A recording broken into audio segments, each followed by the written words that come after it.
Oh my goodness. So today I'm with someone very young, supremely talented, and that is Jess Gillam, only 22 years old, but superstar saxophonist. Jess, how are you?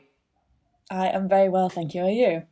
Yeah, I'm good, thanks. I'm all right. Look at us both in our glasses. We love I our know. glasses. I can't deal without them. I can't see a thing. Really? Oh, you can't see anything. So Yeah. why don't you wear contacts? I don't I don't I think I look a bit like a mole when I take my glasses off. I'm Okay, so used no, to take your glasses off quickly. Yeah. Oh, what do you mean? You're stunning. But I can't see you. I know, we'll get a pair of contact lenses. I did have them at one point, but I hated myself how I looked. I Really? didn't think I suited it, yeah. Really? And they're just so uncomfy as well. Yeah, no, that I So do agree with. itchy and Well, maybe you're going to become the classical version of Elton John now, known for your maybe. glasses. Maybe. Crazy glasses. Get some crazy glasses, girl. I mean, I love my glasses and I do need them. But I also use them to hide behind. I feel it kind of gives me one degree of separation. If I'm kind of nervous in a situation or something, they make me feel more secure. Do you feel the same? I think without them, I don't feel like myself because I've just worn them forever. So they're just a part of. I can't imagine not having my glasses or wearing my Yeah. glasses. And also, they just, yeah, I can see what you mean actually. I've never really thought about it, but they do give you a sort of a bit of a barrier. So, my darling, you've been really busy during lockdown, haven't you?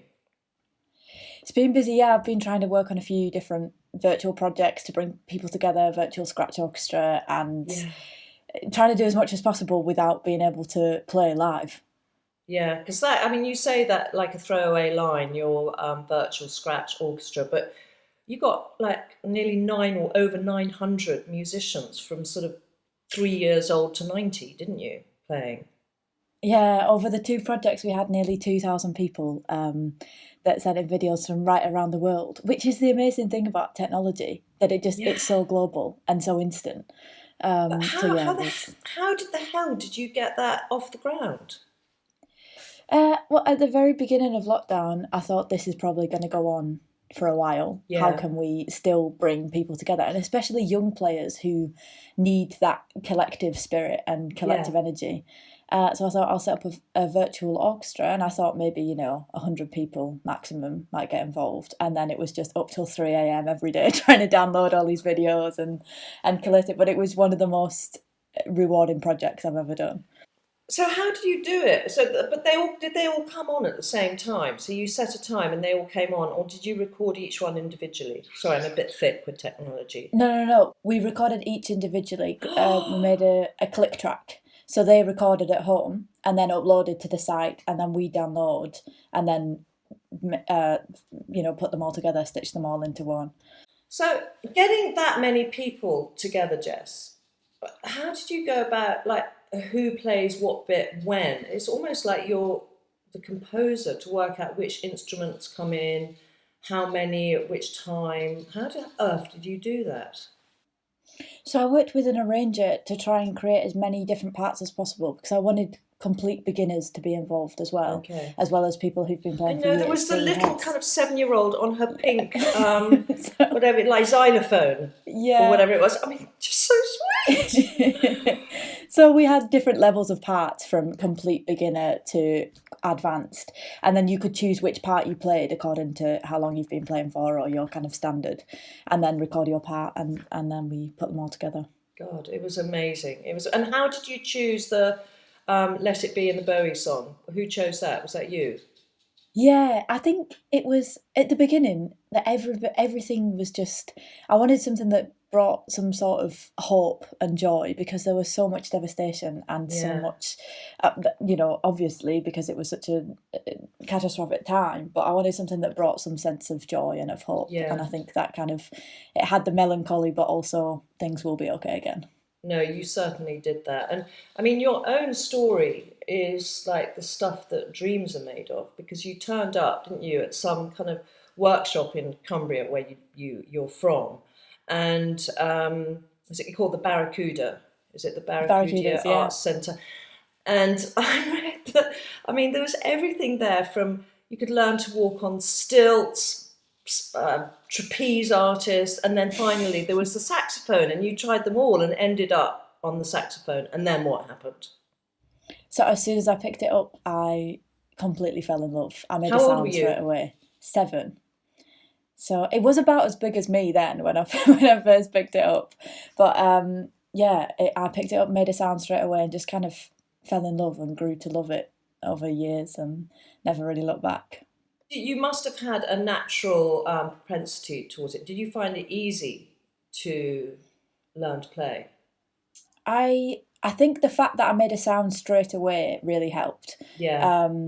And then the first year felt quite difficult, but then I kind of quickly picked it up. I think just because I loved it so much, and I had a lot of support from my family. Yeah.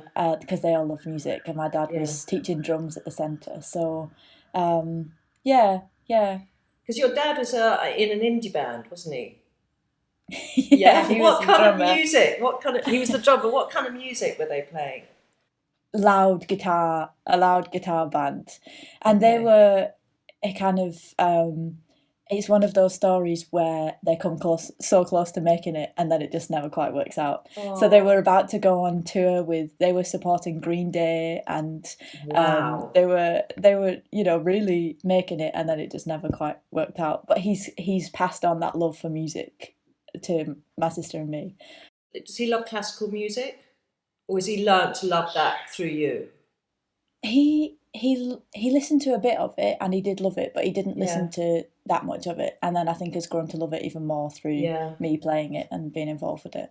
Yeah, so he was your inspiration, I guess, musically. And then for you must be such an inspiration to so many kind of young, and really young musicians. And so I guess that musical education must be something that's very important to you.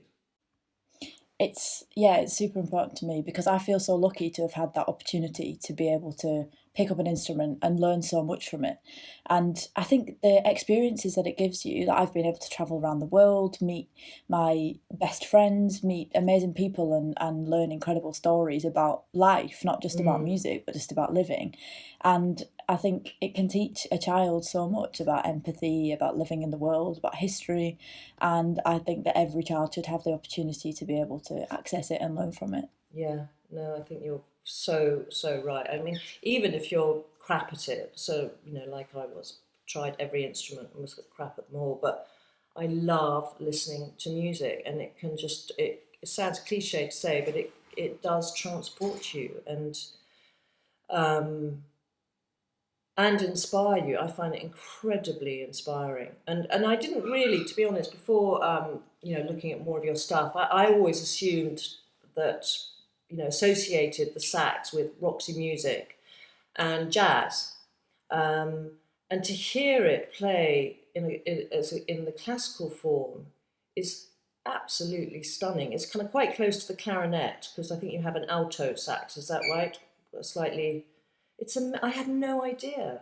It can be and is such a beautiful instrument. The soprano is the straight one, then alto is the curved one. Okay.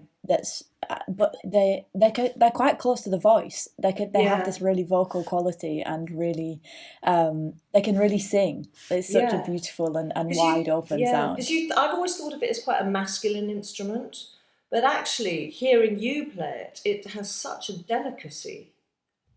Yeah, it can really whisper, and it can be that really intimate when you play it really softly. Yeah. But yeah, it's so versatile as well, which is an amazing thing about it. It's like a chameleon. Well, you're the chameleon, honey, and you were the first ever saxophonist to get into the BBC Young Musician of the Year as a finalist, weren't you? And was that 2016 that you did that? Yeah, 2016. Unbelievable. And then you had a chart-topping album, excuse me, and then your own radio show on Classic. Yeah, on Radio 3, weekly podcast. No, excuse me, my mistake. Yeah, Radio 3. Yeah. And then a podcast as well, and that's won awards too, hasn't it? It has. It's called This Classical Life, and I just talk to a guest every week about the music that they love. And they're usually a classical musician, but it's always a musician who just loves music for music. So it could be anything from Bach to Bowie or Beethoven to Radiohead. It's really anything. And we just talk about why music plays such an important role in life. Yeah, fantastic. You must, but that, I mean, you're very young to be interviewing people, because it's kind of like, you think that to be able to interview someone, you have to have quite a lot of life experience. And, talking, I mean, we're across the airwaves here, but you do strike me as someone who's a really old soul. Thank you. I think, well, I grew up, my mum and dad had a cafe and a tea room and a shop. So I was working in there from about the age of 10 every week, was serving customers. Child labour, Child labour, yeah.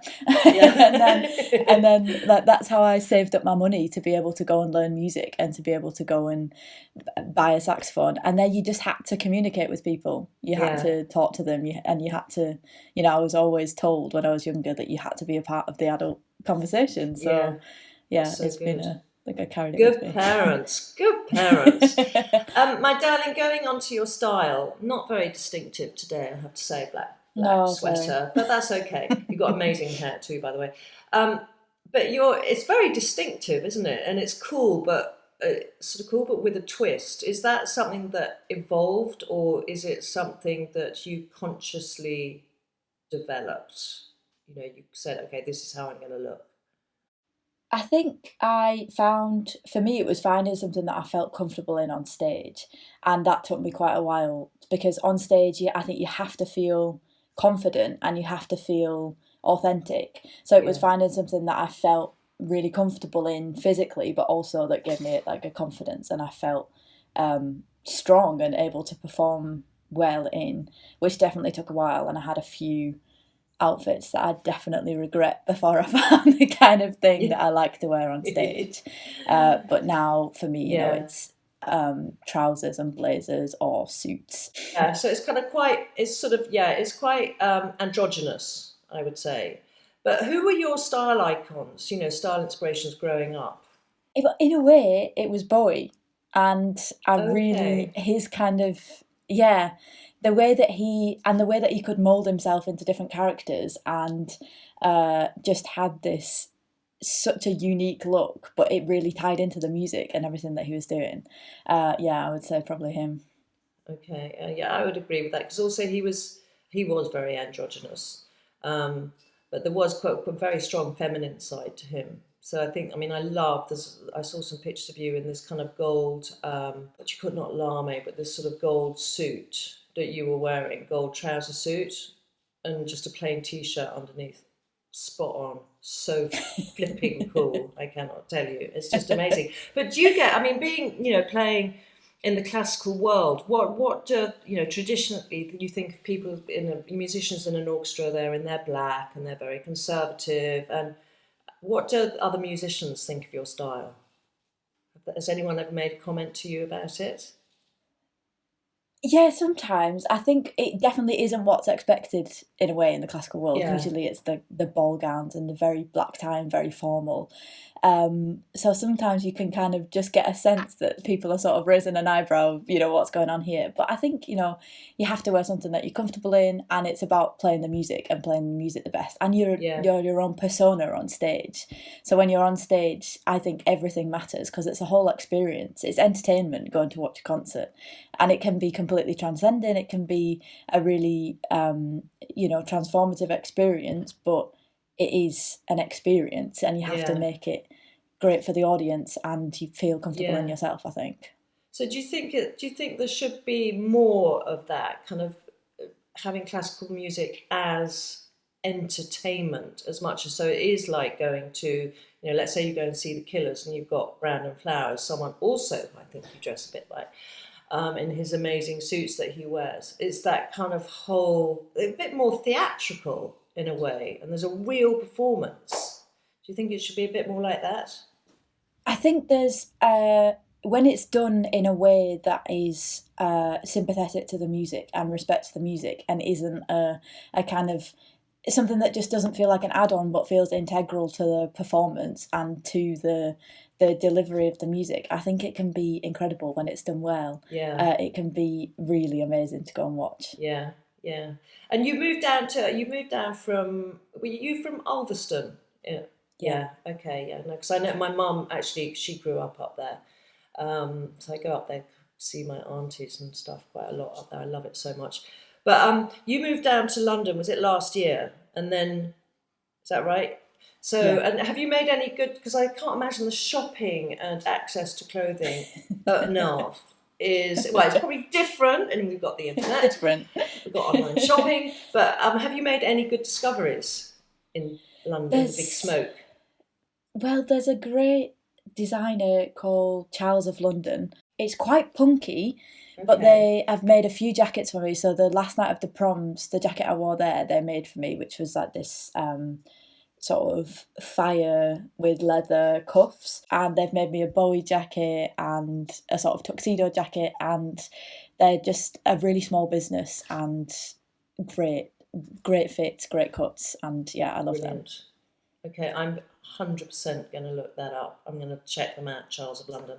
But because for you with the sax, so let's say you're playing, because I interviewed Nicola Benedetti, and she was saying how, obviously when you're playing the violin, there's a lot of movement, but with a sax, you can wear slightly more restrictive clothing. Yeah, I think for me it's breathing. I really need to be able to breathe. Okay. So anything that's too tight or that kind of restricts your shoulders, you've got to be able to breathe really deeply. Yeah. So that try and take my saxophone if I'm trying stuff on so that I can just check I can move around. Do you think, your muscles in your face must be so strong. This is a really random question, but when you get older, and you're not doing it anymore, but I think you'll be doing it forever. It must be, it's like if you're a bodybuilder or something and you stop working out and then everything sags. Do you think it's all just going to go your face? I really hope not. I really hope not. But it's kind of, most of the pressure is kind of here. So that'd be quite, and then also in your abs, you have to, it's a lot of stomach support. So hopefully I'll be safe here, but who knows? No, but maybe it's a really good thing. Maybe we should all be doing this to keep the muscles around our jaw taut. You do all those kind of weird exercises. So actually, it must be really good. And you're so right for your, for your core and to have that strength and stamina. It must take so much effort to play that for long periods. Yeah, you have to do.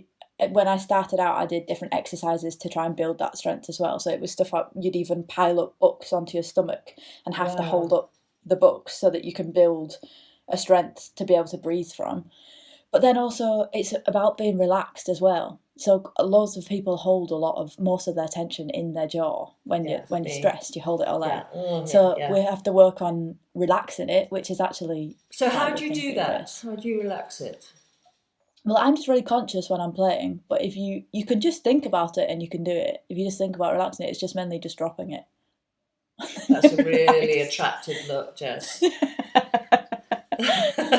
Okay, I'll have a little think about that. So, is there much difference between your performing outfits and your everyday outfits?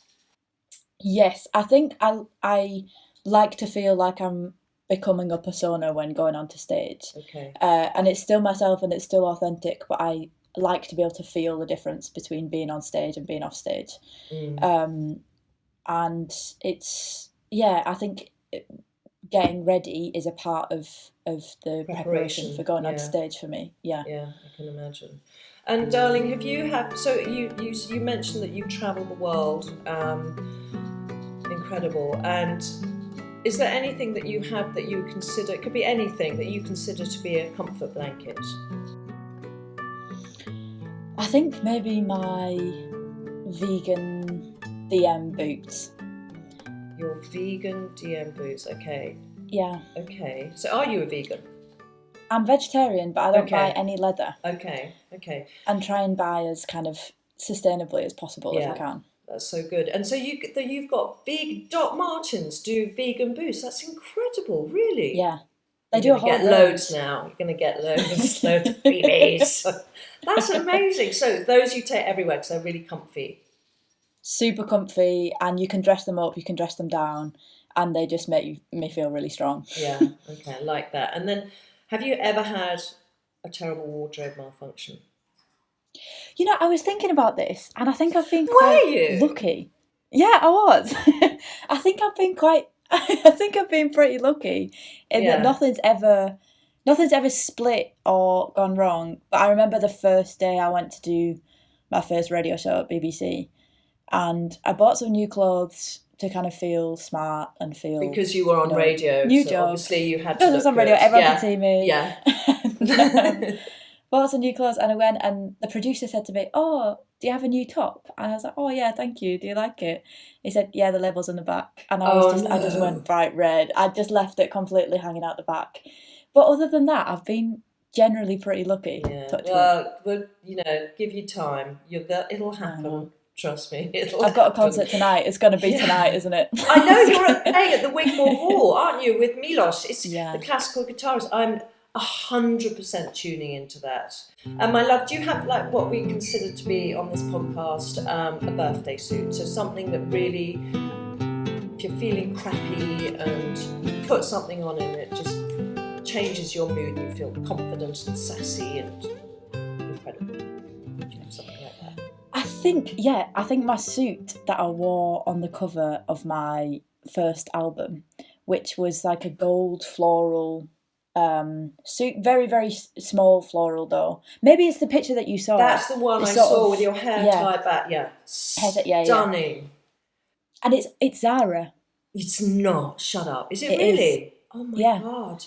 Really? Yeah. I thought it looked like it was custom made for you. Yeah, and the fit was perfect. I couldn't believe it was Zara. Wow. Yeah. This is Zara, actually. You don't have to say you like it, but this is Zara. No, I do. Yeah. They do have some gems. Oh, they have amazing stuff, but you've got to look for it. But okay, so no, I can totally understand why that would be your birthday suit. And my darling, so who are your style icons today? People who you look to, and or maybe someone who you've met who's blown you away. Definitely Bowie still. I look to him all the time. He's dead. Someone who's alive. Yeah, he is dead. Yeah. Someone who's alive. I do like some of Vivienne Westwood. Yeah. Some of it is a bit too far out for me, but some of it I think is just brilliant.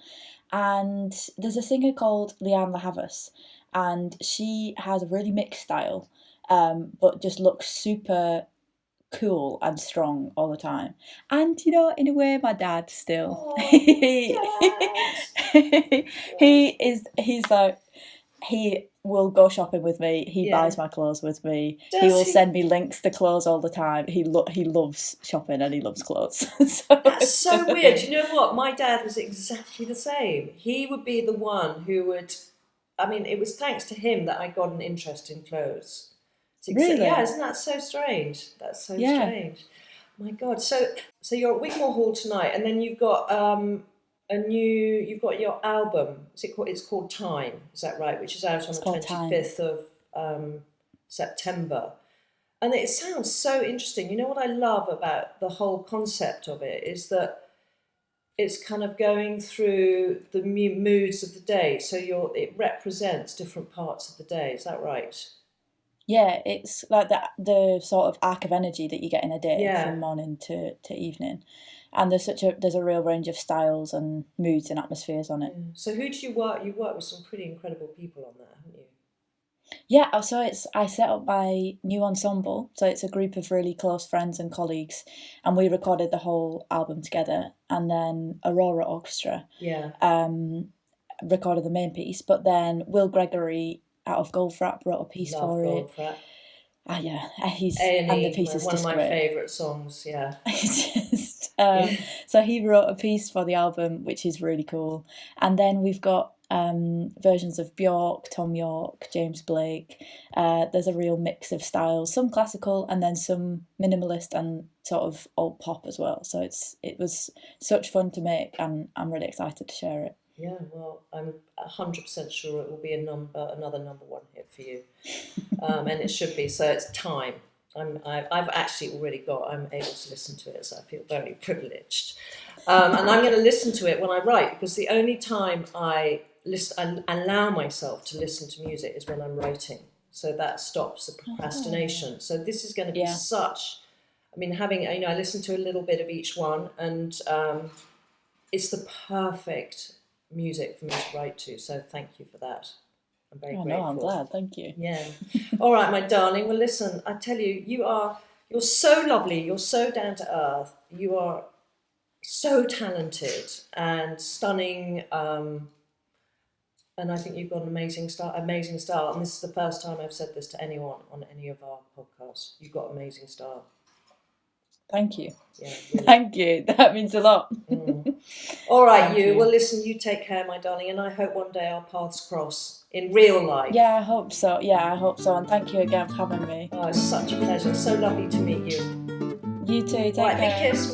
Bye. Bye.